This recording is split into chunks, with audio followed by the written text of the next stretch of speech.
Assalamu alaikum viewers and welcome back to my channel Study Law with Bushra.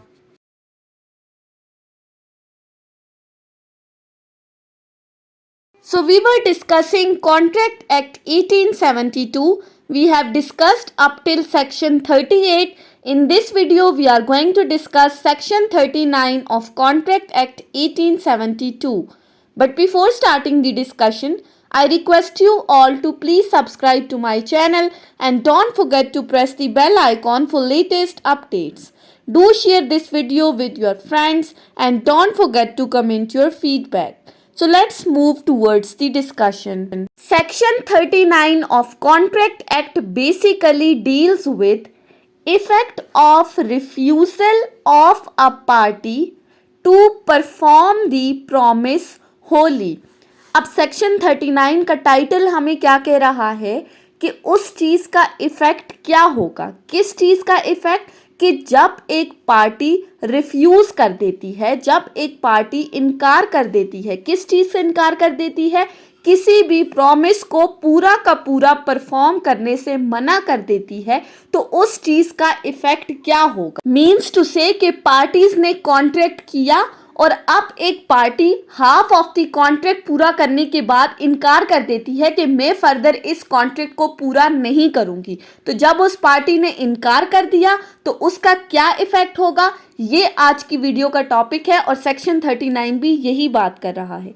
अब इस section 39 की bare act language के ऊपर जाने से पहले अगर हम इसकी इलस्ट्रेशंस को देख लें तो हमें इजीली समझ में आ जाएगा कि एक्चुअली सेक्शन 39 कहना क्या जा रहा है। सो इलस्ट्रेशन 1, ए और बी दो पार्टीज हैं। ये दो पार्टीज आपस में एक कॉन्ट्रैक्ट करती हैं। A is the singer and B is the manager of the theatre, यानी कि थिएटर मैनेजमेंट है बी। ए ने बी के साथ कॉन्ट्रैक्ट किया। A is the promisor in this case and B is the promisee. A ने B के साथ क्या प्रॉमिस किया कि मैं तुम्हारे थिएटर पर हर हफ्ते में 2 दिन कंसेक्टिवली 2 महीनों के लिए गाना गाऊंगा। ए सिंगर था, ए ने कॉन्ट्रैक्ट किया कि मैं हर हफ्ते में 2 दिन तुम्हारे थिएटर पर गाना गाऊंगा और ये जो कॉन्ट्रैक्ट है ये कंसेक्टिवली 2 मंथ्स तक का है।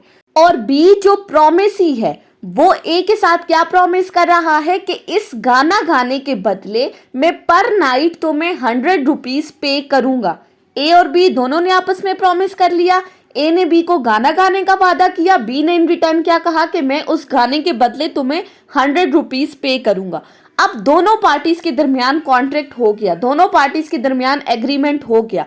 अब हुआ क्या कि ये जो सिंगर है ये 6 नाइट्स तक कंसेक्टिवली उस थिएटर में आके गाना गाता रहा, यानी कि एक हफ्ते में 2 दिन आया, फिर दूसरे हफ्ते में 2 दिन, फिर तीसरे हफ्ते में 2 दिन गाना गाया, लेकिन 7th नाइट को ये विलफुली एब्सेंट हो गया, यानी कि ये जानबूझकर अब इंटेंशनली उस थिएटर में गाना गाने के लिए नहीं आया। यानी कि अब इसके कंडक्ट से क्या शो हो रहा है कि ये इस कॉन्ट्रैक्ट को पूरा का पूरा परफॉर्म नहीं करने जा रहा। हाफ ऑफ द कॉन्ट्रैक्ट तो उसने फुलफिल कर दिया, 6 दिनों तक तो वो कंसेक्टिवली आता रहा, लेकिन 7th नाइट को वो इंटेंशनली नहीं आया। तो ऐसी सूरत में जो बी जो थिएटर मैनेजमेंट है, जो प्रॉमिसी है इस केस में, उसके पास क्या क्या रेमेडीज हैं। The promisee has the right that he may make an end to the contract. वो चाहे तो वो इस कॉन्ट्रैक्ट को खत्म भी कर सकता है। इफेक्ट क्या हुआ कि अगर तो रिफ्यूजल हो गया एक पार्टी की तरफ से, प्रॉमिसोर की तरफ से, तो प्रॉमिसी चाहे तो इस कॉन्ट्रैक्ट को खत्म कर सकता है और इन रिटर्न जो नुकसान इसको हुआ है वो इस प्रॉमिसोर से कंपनसेशन भी क्लेम कर सकता है। ऑब्वियसली जब वो उसके थिएटर में गाना गाने के लिए नहीं आया तो उस थिएटर वाले को कुछ ना कुछ नुकसान तो हुआ होगा, तो अपने नुकसान के बदले वो इस प्रॉमिसोर से, इस सिंगर से कंपनसेशन भी क्लेम कर सकता है। ये तो पहली बात। अब आप इसी एग्जाम्पल को देख लें, यही ए और बी दो पार्टीज हैं, सिंगर है, थिएटर मैनेजमेंट है, कॉन्ट्रैक्ट हुआ कि वो गाना गाएगा, ये इसके बदले उसको पैसे देगा। अब पहली एग्जाम्पल में हमने क्या कहा कि वो जानबूझकर नहीं आया।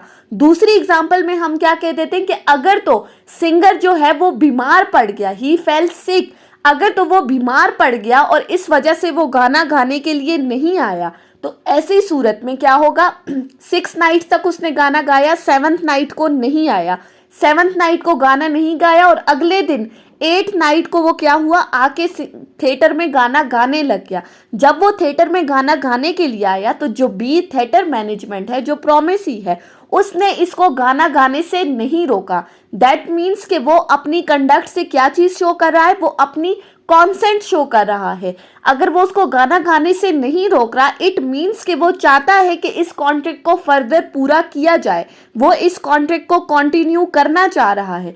तो जब एक बार उसने उसे गाना गाने की इजाज़त दे दी, दैट मीन्स कि वो अपनी कॉन्सेंट से, अपने कंडक्ट से, अपने वर्ड से ये चीज़ शो कर रहा है कि वो इस कॉन्ट्रैक्ट को फर्दर कंटिन्यू करना चाह रहा है। जब एक बार कॉन्ट्रैक्ट कंटिन्यू हो गया तो बाद में आप इस कॉन्ट्रैक्ट को ख़त्म नहीं कर सकते। बाद में ये प्रॉमिस आकर ये नहीं कह सकता कि ठीक है 8th नाइट को तुमने गाना गा लिया, अब मैं इस कॉन्ट्रैक्ट को पूरा नहीं करना चाह रहा।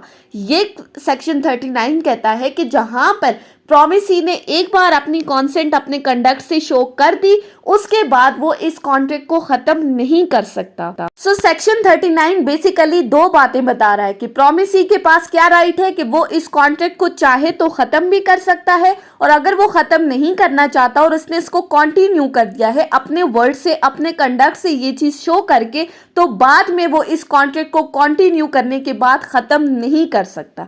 अब इसी सेक्शन 39 की अगर हम डायरेक्ट लैंग्वेज को देखें तो सेक्शन 39 क्या कहता है, When a party to the contract has refused to perform or disabled himself from performing his promise in its entirety, the promisee may put an end to the contract unless he has signified by his words or conduct his consent in its continuance. अब 39 में क्या लिखा हुआ है कि जब एक party to the contract, यानी कि जो प्रॉमिसोर है, उसने रिफ्यूज कर दिया है किसी कॉन्ट्रैक्ट को पूरा का पूरा परफॉर्म करने से, ऐसी सूरत में प्रॉमिसी क्या कर सकता है, पहली बात the promisee may make an end to the contract, वो चाहे तो इस कॉन्ट्रैक्ट को खत्म कर सकता है और इन रिटर्न प्रॉमिसोर से कंपनसेशन क्लेम कर सकता है। जैसे हमने पहली इलस्ट्रेशन में डिस्कस किया था कि विलफुली जब सिंगर एब्सेंट हुआ तो प्रॉमिसी चाहे तो इस कॉन्ट्रैक्ट को ख़त्म कर सकता है और जो नुकसान उसे हुआ है वो कंपनसेशन भी डिमांड कर सकता है। And secondly, unless he has signified by his words और कॉन्डक्ट का क्या मतलब है कि अगर वो इस कॉन्ट्रैक्ट को ख़त्म नहीं करना चाह रहा और आप इस कॉन्ट्रैक्ट को फर्दर कंटिन्यू करना चाह रहे हो और आपने अपने कंडक्ट से, अपने वर्ड से ये चीज़ शो की है, जैसे एग्जाम्पल 2 में जब वो बीमार हो गया था और नेक्स्ट नाइट जब वो गाने के लिए आया तो थिएटर मैनेजमेंट ने उसे गाना गाने से नहीं रोका। इट मीन्स कि थिएटर मैनेजमेंट अपने कंडक्ट से अपनी कॉन्सेंट को शो कर रही है, वो ये चीज़ बता रही है कि वो इस कॉन्ट्रैक्ट को कंटिन्यू रखना चाह रही है। तो ऐसी सूरत में जहां पर रिफ्यूजल हो जाए एक पार्टी की तरफ से, तो प्रॉमिसी के पास क्या राइट्स हैं कि वो चाहे तो उस कॉन्ट्रैक्ट को वहीं पर ख़त्म कर सकती है और कंपनसेशन क्लेम कर सकती है, और अगर तो उसने कॉन्ट्रैक्ट को ख़त्म नहीं किया और वो इसको फर्दर कंटिन्यू रखना चाह रही है, अपने वर्ड से ये चीज़ शो कर रही है, तो ऐसी सूरत में बाद में फिर वो उस कॉन्ट्रैक्ट को ख़त्म नहीं कर सकते। सो ये थी आज की डिस्कशन सेक्शन 39 के ऊपर। आई होप कि आपको ये लेक्चर समझ में आया होगा। अगर आपने इस वीडियो को अटेंटिवली सुना है तो अगर आपको ये वीडियो अच्छी लगी है तो इस वीडियो को लाइक करें, कमेंट करें और चैनल को जरूर सब्सक्राइब करें। Thank you so much for watching this video. Till then, अल्लाह हाफिज।